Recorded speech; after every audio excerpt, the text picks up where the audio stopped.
नमस्कार, आप सभी का स्वागत है यूथ अध्ययन के चैनल पे। देखिए एक बार फिर से मैं आप सभी के बीच एचबीटेट जून 2025 के लिए साइकोलॉजी का पार्ट 8 लेके आ चुका हूँ। पार्ट 8 का जो पहला क्वेश्चन है कि प्रोग्रेसिव मैट्रिसेस परीक्षण किस मनोवैज्ञानिक के द्वारा विकसित किया गया था। तो अगर बात करें प्रोग्रेसिव मैट्रिसेस परीक्षण की, तो ये परीक्षण जो है वो रेवन के द्वारा विकसित किया गया था। इस बात को आपने याद रखना है। अच्छा, इस परीक्षण को रेवन ने विकसित किया, कहाँ पर विकसित किया था? तो इसको यूनाइटेड किंगडम में विकसित किया गया था। 1936 से 37 के बीच में इस परीक्षण को विकसित किया जाता है। अच्छा, क्वेश्चन पूछने वाला क्वेश्चन पूछता है कि जो ये प्रोग्रेसिव मैट्रिसेस परीक्षण है वो किस प्रकार का परीक्षण है। तो यह एक प्रकार का नॉन वर्बल ग्रुप टेस्ट है। नॉन वर्बल ग्रुप टेस्ट को हिंदी में गैर मौखिक बुद्धि परीक्षण भी कहा जाता है। तो जो आपका प्रोग्रेसिव मैट्रिसेस परीक्षण है ये जो है एक प्रकार का नॉन वर्बल या गैर मौखिक बुद्धि परीक्षण है। इस बात को आपने याद रखना है। इस परीक्षण का जो उपयोग है, आमतौर पर जो ये परीक्षण है ना प्रोग्रेसिव मैट्रिसेस, इस परीक्षण का सामान्य जो मानव बुद्धि होती है और सामान्य मानव बुद्धि और अमूर्त तर्क जो होता है उनको मापने के लिए किया जाता है, उनको मेजर करने के लिए किया जाता है। तो सामान्य मानव बुद्धि और अमूर्त तर्क को मापने के लिए किस परीक्षण का उपयोग किया जाएगा? तो प्रोग्रेसिव मैट्रिसेस परीक्षण। क्वेश्चन ये भी पूछा जा सकता है। अच्छा, रेवन की बात करते हैं तो रेवन जो है वो एक अमेरिकी मनोवैज्ञानिक थे। इस बात को आपने याद रखना है। अगर आप भी एचबीटेट जून की प्रिपरेशन कर रहे हो और हमारे साथ जुड़ना चाहते हो या हमसे पेड हैंड रिटन नोट्स लेना चाहते हो या हमारे बैच के साथ जुड़ना चाहते हो, तो हमारे बैच की फीस मात्र और मात्र 499 रुपीज़ है। तो जुड़िए 7876145409 और हमारे पास वो हैंड रिटन नोट्स है जो कि हज़ारों बच्चों के एचपीटेट को क्वालिफाई करवा चुके हैं। तो आप जल्दी से जल्दी इस नंबर से कांटेक्ट कर सकते हैं। अच्छा, ऑप्शन में बहुत सारे नाम दिए। ऑप्शन में दिया है गिलफोर्ड। अच्छा, गिलफोर्ड भी एक अमेरिकी मनोवैज्ञानिक है। जैसे रेवन है, रेवन क्या थे? रेवन एक जो है वो अंग्रेजी मनोवैज्ञानिक थे, यूके के थे, यूनाइटेड किंगडम के थे। लेकिन जो गिलफोर्ड है वो कहाँ के थे? तो गिलफोर्ड की बात करें तो गिलफोर्ड जो है एक अमेरिकी मनोवैज्ञानिक थे। तो इनके द्वारा जो इंटेलिजेंस की एक थ्योरी दी गई थी जिसका नाम था 3 डायमेंशनल थ्योरी। 3 डायमेंशनल थ्योरी बोले हिंदी भाषा में बुद्धि का त्रिआयामी सिद्धांत। तो बुद्धि का त्रिआयामी सिद्धांत किसने दिया?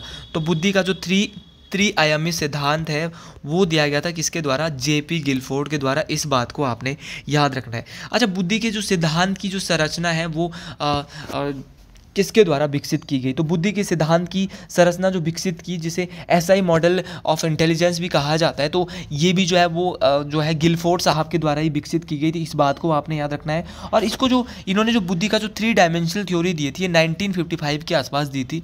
और इन्होंने इसमें बुद्धि को जो है वो 3 भागों में बांटा था, मतलब कि 3 प्रकार की बुद्धि बताई थी। इसमें इन्होंने व्यवहारिक बुद्धि, जिसको आप प्रैक्टिकल इंटेलिजेंस कहते हैं, दूसरी बताई थी इन्होंने क्रिएटिव इंटेलिजेंस, रचनात्मक बुद्धि, और तीसरी विश्लेषणात्मक बुद्धि, मतलब कि एनालिटिक इंटेलिजेंस। तो प्रैक्टिकल, क्रिएटिव और एनालिटिक तीनों की तीनों बुद्धि के बारे में बात करी थी गिलफोर्ड साहब ने। तो ये सारे क्वेश्चन इंपॉर्टेंट है। अच्छा, टॉलमैन ने क्या बोला था? तो टॉलमैन के द्वारा दिया गया था संकेत अधिगम का सिद्धांत। संकेत अधिगम का सिद्धांत बोले तो साइन लर्निंग थ्योरी। तो साइन लर्निंग थ्योरी जो दी गई थी, या चिन्ह अधिगम का सिद्धांत भी इसको बोलते हैं, तो वो टॉलमैन साहब के द्वारा दिया गया था। टॉलमैन, गिलफोर्ड और रेवन, तीनों के बारे में हमने यहाँ से पढ़ा है। थोड़ी थोड़ी बातें पढ़ी है लेकिन सारी बातें इंपॉर्टेंट है। और ये आपको बिल्कुल नहीं भूलना है कि कौन सा ऐसा परीक्षण है जो कि आमतौर पर सामान्य मानव बुद्धि और अमूर्त तर्क को मापने के लिए किया जाता है। तो है प्रोग्रेसिव मैट्रिसेस परीक्षण। तो ये मैट्रिसेस परीक्षण आपको याद रखना है। प्रोग्रेसिव मैट्रिसेस परीक्षण परीक्षाओं में पूछा जाता है। अगला क्वेश्चन बोल रहा है कि जीवन का सबसे कठिन काल माना जाता है। तो जीवन का जो सबसे डिफ़िकल्ट पीरियड होता है वो सब लोग जानते हैं कि वो किशोरा अवस्था होती है, एडोलसेंस एज होती है। इसको जो है वो चाइल्डहुड का जो है वो सबसे कठिन काल अगर मैं कहूँ तो माना जाता है। तो सबसे पहले मैं बात करता हूँ आपके बाल विकास की अवस्थाओं की। जो बाल विकास की, जो चिल्ड्रन डेवलपमेंट की जो स्टेजेज होती है वो कौन कौन सी होती है बाल विकास की? तो सबसे पहली जो होती है वो होती है इन्फेंसी स्टेज। इन्फेंसी बोले तो एक एक करके बात करेंगे, यहाँ से बहुत सारे क्वेश्चन बनने वाले हैं। शैशव अवस्था। अच्छा, शैशव अवस्था की बात करें, इसको इन्फेंसी स्टेज बोलता है। ये आपकी 0 से 5 वर्ष तक है। तो 0 से 5 वर्ष तक चलने वाली अवस्था शैश अवस्था। अच्छा, शैश अवस्था की बात करें तो इस अवस्था में बच्चों को जिज्ञासा ज़्यादा होती है। मतलब कि ऐसी कौन सी अवस्था है जिस अवस्था में बच्चों को जिज्ञासा ज़्यादा होती है? तो जिज्ञासा की भावना कहाँ पे होगी? शैश अवस्था में होती है। अच्छा, किस अवस्था को टॉय एज कहते हैं? टॉय एज बोले तो खिलौना अवस्था कहते हैं। तो टॉय एज जो कहा जाता है, जो खिलौने की जो अवस्था कहा जाता है, वो भी इन्फेंसी स्टेज को ही कहा जाता है। अच्छा, क्वेश्चन पूछने वाला क्वेश्चन पूछता है कि जो है वो और क्या होता है शेष अवस्था में। तो एक अनुकरण, अनुकरण बोले इमिटेशन, इमिटेशन अनुकरण के द्वारा बच्चा सीखता है। इमिटेशन के द्वारा जो है वो बच्चा किस अवस्था में सीखेगा, तो अनुकरण के द्वारा, इमिटेशन के द्वारा बच्चा जो है वो किस में सीखेगा, आपके इन्फेंसी स्टेज में सीखने वाला है। दूसरी जो यहाँ पे स्टेज है वो है बाल्य अवस्था। बाल्य अवस्था बोले चाइल्डहुड। चाइल्डहुड का जो मैं पीरियड मानूंगा वो 6 से 12 वर्ष होता है। और चाइल्डहुड में क्या क्या होता है, तो चाइल्डहुड में आपकी लॉजिकल थिंकिंग, तो बच्चे की किस अवस्था में लॉजिकल थिंकिंग, हिंदी में बोले तो तार्किक चिंतन, ये क्वेश्चन बहुत बार आया है। तो बाल्यकाल की किस अवस्था में जो है वो तार्किक चिंतन जो है वो बच्चे में आता है, तो तार्किक चिंतन जो आता है वो चाइल्डहुड पीरियड में आता है, मतलब कि बाल्य अवस्था में आता है। अच्छा, लॉजिकल थिंकिंग आपने इसको बोला, इसी अवस्था में जो है वो बच्चा जो है वो क्या करता है, इसी अवस्था में जो बच्चे की जो आरंभिक स्कूल की जो एज होती है वो भी इसी अवस्था में होती है। तो स्कूल की एज, जो आरंभिक स्कूल की जो होता है वो भी चाइल्डहुड में होगा, क्योंकि इसी अवस्था में बच्चा जो है स्कूल में जाता है। अच्छा, किस अवस्था को गंदी अवस्था कहते हैं, तो गंदी अवस्था की अगर मैं बात करूं तो गंदी अवस्था भी चाइल्डहुड को ही कहते हैं। सफुर्ती की अवस्था, सफुर्ती की अवस्था बोले तो स्मार्ट एज, तो स्मार्ट एज या मैं कहूँ तो सफुर्ती की अवस्था कौन सी है, तो सफुर्ती की अवस्था जो है वो भी चाइल्डहुड है। अच्छा, क्वेश्चन पूछने वाला क्वेश्चन पूछता है कि गैंग स्टेज, तो गैंग की अवस्था कौन सी होती है, समूह की, जिसमें बच्चा समूह में रहता है। तो समूह में जो बच्चा रहता है वो भी किशोरा जो है वो बाल्य अवस्था में ही रहता है। और इसमें क्योंकि बच्चे इसमें साथ में खेलते हैं, समूह में खेलते हैं, गैंग में खेलते हैं, गैंग बना के, या इसको टोली की अवस्था भी कहा जाता है। तो किस अवस्था को टोली की अवस्था या गैंग की अवस्था, समूह की अवस्था कहते हैं, तो ये भी कौन सी है, आपकी बाल्य अवस्था है। अच्छा, तीसरी है एडोलेसेंस। एडोलेसेंस बोले तो भैया संघर्ष एवं तनाव की अवस्था 12 से 18 वर्ष तक ये होती है, इस बात को आपने याद रखना है। तो 12 से 18 वर्ष तक होती है आपकी किशोरावस्था, और इसको संघर्ष की अवस्था कहते हैं, संघर्ष एवं तनाव की अवस्था कहते हैं।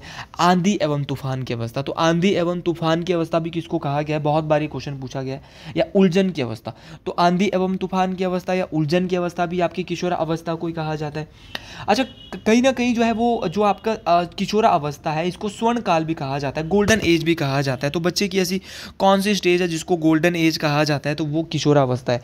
किशोर अवस्था को ही गोल्डन एज कहते हैं। मतलब बहुत सारी चीज़ें यहाँ पर होती है, तो ये सारी की सारी चीज़ें परीक्षाओं में काम आने वाली है। इसी अवस्था को अमूर्त चिंतन, अमूर्त चिंतन बोले तो भैया जिसमें बच्चा दिमाग के द्वारा सोच कर जो है वो पता लगाता है कि कौन सी चीज़ उसके सामने चीज़ नहीं है लेकिन वो फिर भी याद कर रहा है, तो वो भी किशोर अवस्था में ही होता है। क्योंकि किशोर अवस्था जो है 12 से 18 वर्ष तक है, इसीलिए इसको आंधी एवं तूफान की अवस्था भी कहा जाता है। मोस्ट इंपॉर्टेंट है। तो अब्स्ट्रैक्ट जो थिंकिंग है वो भी किस अवस्था में आती है, एडोलेसेंस एज में आती है। चाइल्डहुड मैंने आपको बता दिया, इसमें समूह गैंगेज होती है, टोली की अवस्था होती है, इसमें सफुर्ती की अवस्था होती है, गंदी अवस्था इसको कहा जाता है, आरंभिक स्कूल की अवस्था है। तो ये सारी की सारी चीज़ें अवस्थाएं हमने यहाँ से डिटेल से देखी। अगले क्वेश्चन की ओर अगला क्वेश्चन बहुत आसान क्वेश्चन है और परीक्षाओं में काम आने वाला क्वेश्चन है कि फ्रॉइड के अनुसार इदम डैश सिद्धांत पर आधारित है। According to Freud id is based dash on principle. देखिए बात यहाँ पर हो रही है अकॉर्डिंग टू फ्रॉइड की। फ्रॉइड के अनुसार जो इड है वो किस पे बेस्ड है, तो इड जो है वो सबसे पहले तो आपको पता होना चाहिए कि सिगमंड फ्रॉइड के द्वारा एक थ्योरी दी गई थी, साइको एनालिसिस की थ्योरी। साइको एनालिसिस बोले तो मनोविश्लेषणवाद का सिद्धांत। तो मनोविश्लेषणवाद का जो सिद्धांत दिया गया था वो किसके द्वारा दिया गया, तो ये दिया गया था आपके सिगमंड फ्रॉइड के द्वारा। सिगमंड फ्रॉइड ने मनोविश्लेषणवाद का सिद्धांत दिया था और इसी में इन्होंने जो है वो मन को 3 भागों में बांटा था और उसी में इन्होंने आगे इसमें इड, ईगो और सुपर ईगो 3 भागों में जो है इन्होंने मन को आगे जो है वो कहा है। और इनके अनुसार अगर मैं कहूँ तो इनके अनुसार जो मन है, देखिए जो इनके अनुसार जो इदम था, इदम जिसको आप अंग्रेजी में क्या कहते हैं, इड कहते हैं। इड जो था इनके अनुसार वो क्या था, एक प्लीजर प्रिंसिपल पे काम करता था, सुखवादी सिद्धांत पे काम करता था। तो फ्रॉइड के अनुसार जो इड काम करता था वो सुखवादी सिद्धांत पे कर सकता था। तो व्यक्तित्व को इन्होंने जब 3 भागों में बांटा तो दूसरा इन्होंने बोला ईगो। ईगो बोले तो अहम। ईगो बोले तो अहम। अहम किस पे काम करता था, क्योंकि इस बार अगर इदम पूछा है तो अगले बार अहम भी पूछ सकता है। तो अहम पर जो है वो रियलिटी प्रिंसिपल पर। अहम किस पे काम करता था, वास्तविकता पर। आपकी रियलिटी जो प्रिंसिपल है, अहम जो है वो रियलिटी प्रिंसिपल वास्तविकता पे काम करता था। और तीसरा था सुपर ईगो। सुपर ईगो बोले तो परा अहम, सुपर ईगो बोले तो परा अहम, और ये किस पे काम करता था, मॉरलिटी, मॉरलिटी बोले तो नैतिकता। तो नैतिकता पे तीनों याद रखने हैं। प्लीजर प्रिंसिपल इदम काम करता था जिसको इड कहते हैं, और आपका जो ईगो है, ईगो किस पे काम करता था, रियलिटी प्रिंसिपल पर काम करता था, और तीसरा है सुपर ईगो जो कि मॉरलिटी पर काम करता था। और सबसे ज़्यादा देखो नैतिकता वाला पूछा गया है। सिगमंड फ्रॉइड के अनुसार इन्होंने दो ग्रंथि बताई, एक बताई इन्होंने ऑडिपस ग्रंथि। ऑडिपस ग्रंथि के बारे में इन्होंने क्या बोला, इन्होंने बोला कि बच्चे में जो दो प्रकार की ग्रंथि होती है लड़के लड़की में। ऑडिपस ग्रंथि के अनुसार जो है वो सिगमंड फ्रॉइड क्या करता था, उनके अनुसार वो कहते थे कि जो ऑडिपस ग्रंथि होती है वो जो है वो लड़कों में होती है। लड़कों में क्या होती है, ऑडिपस ग्रंथि होती है, और इसी ऑडिपस ग्रंथि के होने के कारण लड़के जो है वो अपनी माँ से ज़्यादा प्यार करते हैं। तो ये किसने बोला है, तो लड़कों जो अपने माँ से ज़्यादा प्यार करते हैं किस ग्रंथि के कारण करते हैं, तो सिगमंड फ्रॉइड ने बोला है ऑडिपस ग्रंथि के कारण।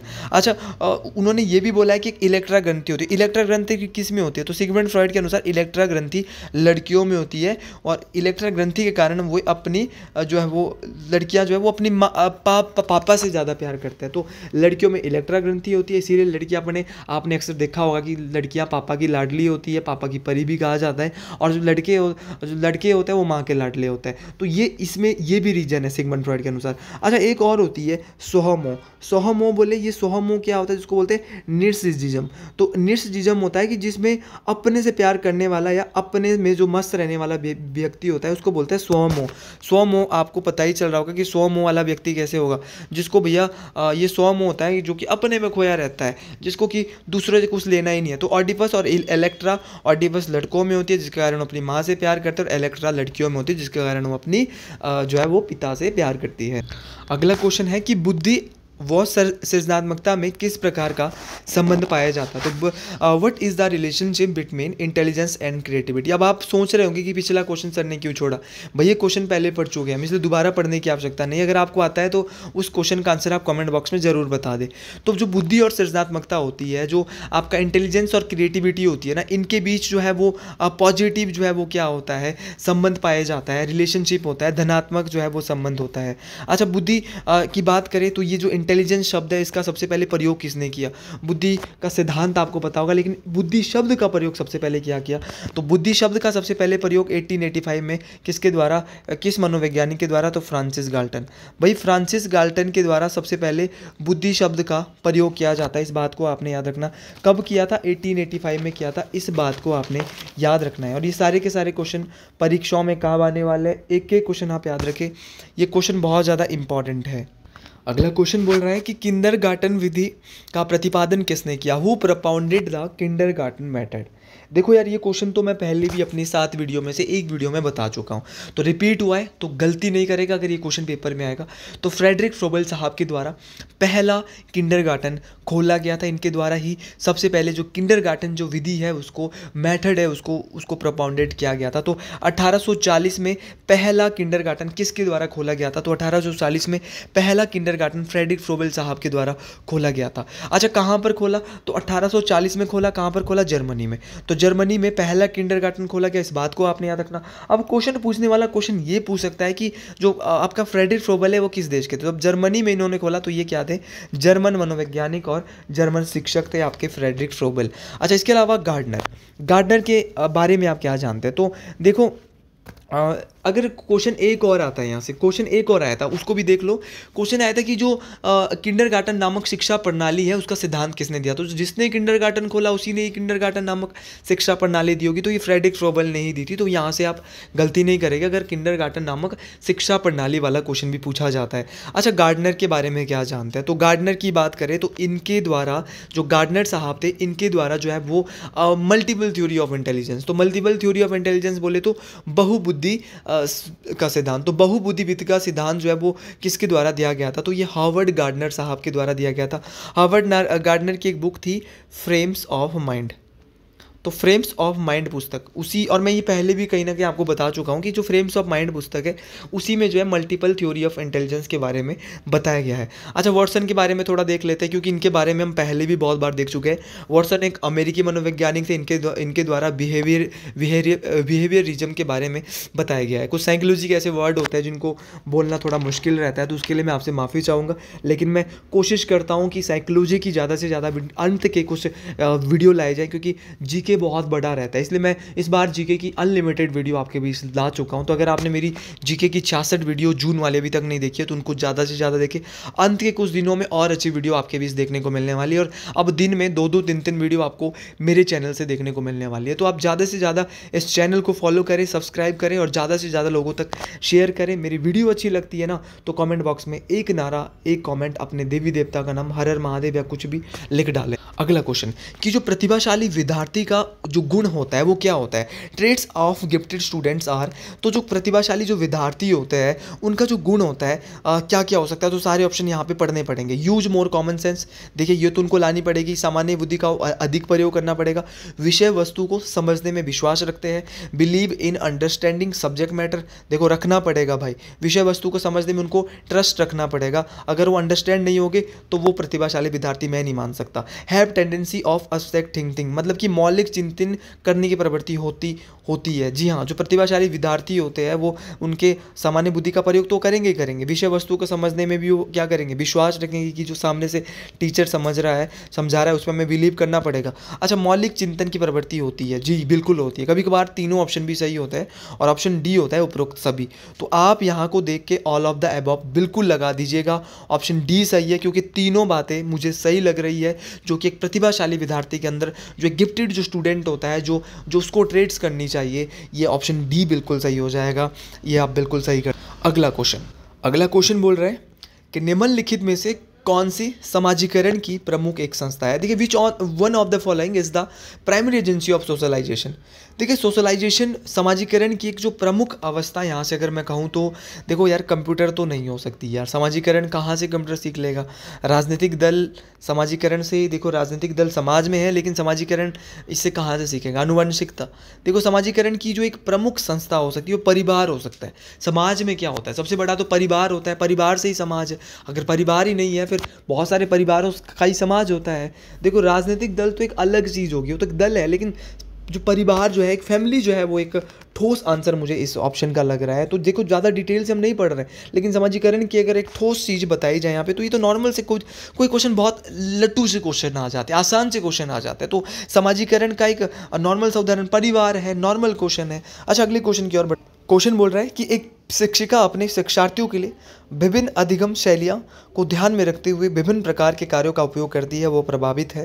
देखिए, teacher makes use of a variety of tasks a cater to the difference learning styles of learners see influenced by, मतलब कि वो जो बच्चे हैं वो कैसे प्रभावित होंगे, किसके सिद्धांत से? तो भाई आपको पता ही है कि गार्डनर साहब के द्वारा जो है वो बहुत सारे बहुबुद्धि जो इनका सिद्धांत था, मल्टीपल इंटेलिजेंस थ्योरी जो है गार्डनर साहब के द्वारा दी गई थी, वो जो है वो इसी पर निर्धारित है। जो एक जब एक टीचर जो है, एक शिक्षिका जो है वो क्या करती है, अपने बच्चों के लिए जो है विभिन्न अधिगम शैलियों का, बहुत सारी जो अधिगम शैली है उनका प्रयोग करती है। तो ये गार्डनर के सिद्धांत से ही हमें देखने को मिलता है। तो ऑप्शन ए बिल्कुल सही हो जाएगा, इस बात को आपने याद रखना है। तो ऐसे क्वेश्चन स्टेटमेंट फॉर्म में आते हैं और ये गार्डनर के सिद्धांत में ही इतने सारे जो है वो हम प्रयोग कर सकते हैं शिक्षार्थियों पर। विभिन्न अधिगम शैलियों को हम जो है इसमें प्रयोग कर सकते हैं और विभिन्न प्रकार के कार्य कर सकते हैं बच्चों। अगला क्वेश्चन जो 1000 बार मैं आपको पहले ही बता चुका हूँ, लेकिन आज फिर से थोड़ा सा डिस्कस करूँगा, ज़्यादा नहीं करूँगा क्योंकि बहुत इसके बारे में पहले भी बता चुका हूँ कि वॉन बीच डेवलपमेंट इज जीन पियाजे थ्योरी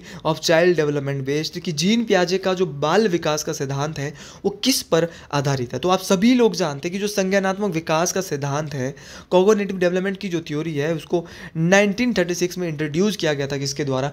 जीन पियाजे के द्वारा, जो कि एक स्विस के मनोवैज्ञानिक थे। इनके द्वारा जो है वो जो मनोविज्ञान, जो इन्होंने संज्ञानात्मक विकास का जो सिद्धांत बताया, उसकी 4 अवस्थाएं बताई। पहली अवस्था एक बार सुन लो, पहले भी बोल चुका हूँ, सेंसरी मोटर स्टेज, जिसको बोलते हैं संवेदीय पेशी अवस्था, जो कि 0 से 2 वर्ष होती है। तो सेंसरी मोटर स्टेज बोले तो संवेदीय पेशी अवस्था सर 0 से 2 होती है। अगली है प्री ऑपरेशनल स्टेज, बोले तो 2 से 7 वर्ष। तो 2 से 7 वर्ष कौन सी होती है? तो 2 से 7 वर्ष जो होती है वो होती है प्री ऑपरेशनल स्टेज, बोले तो पूर्व संक्रियात्मक अवस्था। तीसरी होती है कंक्रीट ऑपरेशनल स्टेज, तो कंक्रीट ऑपरेशनल स्टेज होती है 7 से 11 वर्ष। तो 7 से 11 वर्ष होती है कंक्रीट ऑपरेशनल स्टेज। और फिर है औपचारिक संक्रियात्मक अवस्था, बोले तो फॉर्मल ऑपरेशनल स्टेज। 11 से जो ऊपर की अवस्था होती है वो होती है फॉर्मल ऑपरेशनल स्टेज। इस बात को आपने याद रखना है। तो चारों अवस्थाएं आपको याद रखनी है। संवेदीय पेशी 0 से 2 है, पूर्व पूर्व संक्रियात्मक दूसरी अवस्था 2 से 7 वर्ष है। तीसरी है मूर्त संक्रियात्मक, चौथी है औपचारिक संक्रियात्मक। अब इनके बारे में एक और दिन डिटेल में बात करेंगे, जब ये क्वेश्चन ही इसके बारे में और अच्छे से आएगा तो पूरा पढ़ लेंगे कि किस अवस्था में कौन सी चीज़ आती है ना। तो सारे क्वेश्चन वहाँ पे पढ़ेंगे। अच्छा, एक तो था संज्ञानात्मक विकास का, एक क्वेश्चन आता है कि सामाजिक सांस्कृतिक सिद्धांत, सोशल कल्चरल थ्योरी। तो ये सीधा क्वेश्चन आया है पेपर में कि सोशल कल्चरल थ्योरी किसके द्वारा दी गई। तो जो सोशल कल्चरल थ्योरी है वो किसके द्वारा दी गई, तो सोशल कल्चरल थ्योरी दी गई थी लेव वाइगोत्स्की। लेव वाइगोत्स्की, तो लेव वाइगोत्स्की के द्वारा दी गई थी सोशल कल्चरल थ्योरी। लेव वाइगोत्स्की एक रूसी मनोवैज्ञानिक है, इस बात को आपने याद रखना। वाइगोत्स्की के अनुसार क्या था, जो इनका सिद्धांत था, उनके अनुसार था कि जो बच्चे हैं वो दूसरों के सहयोग से सीखते हैं। उनका ये था, इनकी जो सोशल जो सांस्कृतिक जो सिद्धांत था, सामाजिक सांस्कृतिक सिद्धांत था, सोशल कल्चरल जो थ्योरी थी, उसके अनुसार यही बोला गया था कि जो बच्चे हैं वो क्या है, दूसरों से सीखते हैं। ये उन्होंने बात बोली थी। अच्छा, एक और है सोशल लर्निंग थ्योरी। इससे पहले सोशल कल्चरल पढ़ा, एक है सोशल लर्निंग। सोशल लर्निंग बोले तो सामाजिक अधिगम का सिद्धांत। सामाजिक अधिगम का सिद्धांत के जनक है अल्बर्ट बंडूरा। कौन है? Albert Bandura. तो अल्बर्ट बंडूरा ने दी थी सोशल कल्चरल थ्योरी। और अगर इनकी बात करें तो इनके अनुसार जो है वो इन्होंने जो है बोबोडोल, एक बोबोडोल थी, एक डोल थी, उस पर भी एक्सपेरिमेंट किया था। कब किया था? 1961 में किया था। 1961 में इन्होंने एक बोबोडोल लिया था और उस पर प्रयोग किया था। तो सारे क्वेश्चन इंपॉर्टेंट है यार, परीक्षाओं में सब कुछ पूछा जाएगा। अल्बर्ट बंडूरा ने कौन सी थ्योरी दी। अच्छा, अगले क्वेश्चन की ओर अगला क्वेश्चन देखो, ये क्वेश्चन तो हर पेपर में बार बार आता है और ये लट्टू क्वेश्चन दे के किया जाता है ताकि बच्चों के नंबर बन सके। विकास एक डैश प्रक्रिया है। Development is a process of, 10 बार बोल चुका हूँ। विकास एक निरंतर प्रक्रिया है, कंटिन्यूस, सतत प्रक्रिया। पिछले बार जब पढ़ाया था तो उसमें निरंतर था, इस बार सतत था। थोड़ा सा आपको यहाँ पे सुनना है कि निरंतर, कंटिन्यूस, सतत एक ही चीज़ है। तो आपको याद रखना है कि जो विकास की प्रक्रिया है, जन्म से मृत्यु तक चलने वाली प्रक्रिया है, सतत प्रक्रिया है। गलती करने की आवश्यकता नहीं होनी चाहिए। अगर आप यहाँ भी गलती करते हो तो फिर बहुत ज़्यादा दिक्कत होने वाली। अच्छा, अगले क्वेश्चन की ओर कि मौके पर घट रहे व्यवहारों को उसी क्रम में लिखना कहलाता है। तो भैया वो कहलाता है निरीक्षण। देखिए, जो हम सामने देख रहे हैं क्या हो रहा है ना, हमारे व्यवहारों के सामने हो रहा है, हमारे सामने घट रहा है कि जो मौके पर घट रहा है उसको क्या कहेंगे? ऑब्जर्वेशन कहेंगे, निरीक्षण कहेंगे। अच्छा, ऑप्शन में परावर्तक पत्रिका दी है, रिफ्लेक्टिव जर्नल्स दिया है। रिफ्लेक्टिव जर्नल्स होता है ऐसा दस्तावेज जिसमें कोई व्यक्ति अपने विचारों, अनुभवों को सीखने को क्या करता है? प्रतिबिंबित करता है। मतलब कि वो अपने विचार को, जो है अपने कुछ एक्सपीरियंस है, अनुभव है, कोई लर्निंग है, उनको प्रतिबिंबित कर रहा है, तो वो रिफ्लेक्टिव जर्नल्स हो गया। नैरेटिव्स होती है, कथाएं अपने बारे में बताता। और लास्ट है शिक्षार्थी अधिगम की प्रक्रियाएं, वो सीखने की परिस्थितियां मुख्य पहलू है। ये शिक्षा मनोविज्ञान का मुख्य पहलू है। शिक्षार्थी की जो अधिगम की जो प्रक्रियाएं हैं, सीखने की जो परिस्थितियां, वो क्या है? किसका? शिक्षा मनोविज्ञान का। अच्छा, father of education psychology. Education psychology का जो सिद्धांत है वो एडवर्ड ली थॉर्नडाइक साहब के द्वारा दिया गया था। तो थॉर्नडाइक जी ने जो है ये सिद्धांत दिया था। इनके द्वारा बुक भी लिखी गई थी, एजुकेशनल साइकोलॉजी। अमेरिकी मनोवैज्ञानिक थे। तो अगर आपको वीडियो अच्छी लगी है तो कमेंट बॉक्स में जरूर लिखिएगा हर हर महादेव। आज के लिए इतना ही, मिलते हैं अगले वीडियो में बहुत जल्द। हर हर महादेव।